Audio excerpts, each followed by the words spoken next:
आइए, माँ का स्वरूप क्या है, इस पर कुछ विचार। हमारे जीवन का जो प्रारंभ है वो माँ से होता है। कल माँ के संदर्भ में कुछ बातें करेंगे। आइए, हमारी संस्कृति में कुछ दृष्टांतों के माध्यम से माँ के स्वरूप को स्पष्ट करने का प्रयास।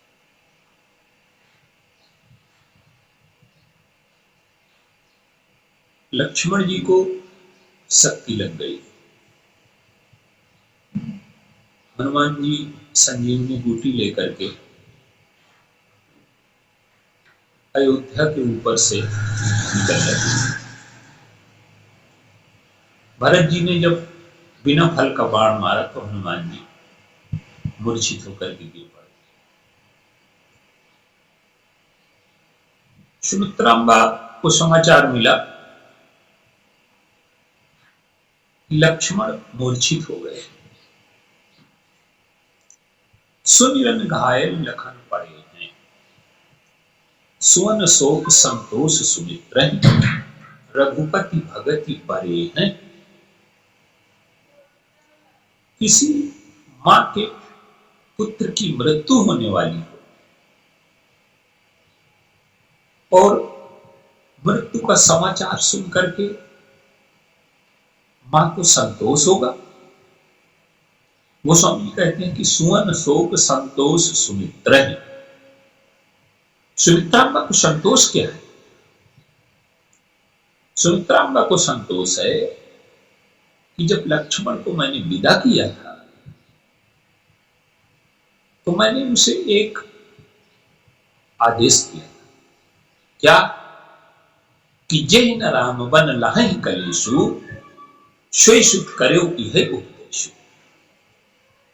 राम को वन में कोई कष्ट न हो, मेरा यही उपदेश है। और उस उपदेश को लक्ष्मण ने प्राण रहते हुए निभाया। राम पर आने वाले संकट को अपने सीने में ले ली, उस प्रहार को अपने सीने में ली। ये सुमित्रांबा को संतोष है। लेकिन अब उन्हें एक चिंता है। क्या? कि रघुनंदन बिनु बंधु को अवसर, ऐसे अवसर में मेरा राम अकेला रह गया। वो शत्रुघ्न की ओर देखती है। तुम लक्ष्मण के पथ का अनुगमन करो।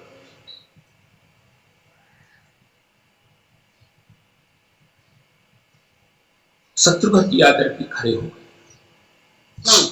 गोस्वामी जी संकेत करते हैं कि अंब अनुज की गति लखी पवनज भरतादि गलानि गरे हैं। त्याग की ये पराकाष्ठा, निष्कामता की ये पराकाष्ठा,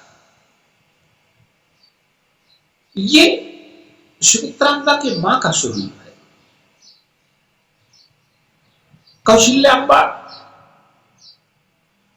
भगवान राम को गद्दी में बैठाने का प्रयास नहीं करती, पर उन्हें अगर समाचार मिल जाता है कि गद्दी पर बैठेंगे श्री राम, तो वो प्रसन्न हो जाती है, उत्साह मनाती है, दान देती है। कौशल्या कैकेयी अम्बा तो अपने पुत्र को गद्दी में बैठाने के लिए क्या क्या नहीं करती, लेकिन सुमित्रा अम्बा ने अपने पुत्रों को सेवक बनने की दीक्षा दी। सुमित्रांबा लक्ष्मण जी जब वन को जा रहे हैं, उन्होंने लक्ष्मण जी विदा मांगने आए।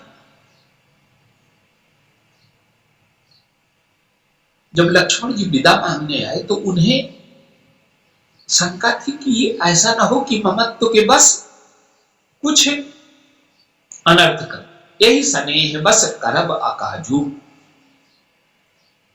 लक्ष्मण जी क्या करते हैं कि जब लक्ष्मण जी गए तो लक्ष्मण जी का जो तेजस्वी स्वरूप है उन्होंने सबको डांटा, परशुराम जी को, जनक जी को, पिताजी से भी विरोध करते हैं, वो डांटते हैं। लेकिन लक्ष्मण जी अगर कहीं डांटे गए तो मां के पास जाते।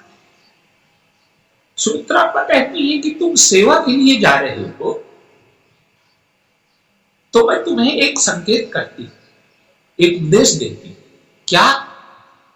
कि राग रोष ईर्षा मद मोह और जन सपने हो इनके बस हो।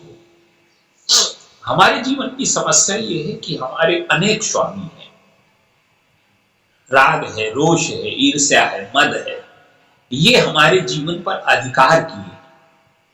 जो प्रवृत्तियां हैं ये हमारे जीवन के निर्माण के लिए हैं, प्रवृत्तियां जीवन पर अधिकार करने के लिए नहीं। और जब प्रवृत्तियां हमारे जीवन पर, अंतःकरण पर अधिकार कर देती हैं तो हम उनके मात्र दास होकर के रह जाते हैं, हम किसी की सेवा के अयोग्य हो जाते हैं। तो सुमित्रांबा कहती है कि सारी वृत्तियों को स्वीकार करना पर राम की सेवा के लिए स्वीकार करना, इनके बस में न हो जाना। और सुमित्रांबा ने जब कहा कि जन सपने हो इनके बस हो,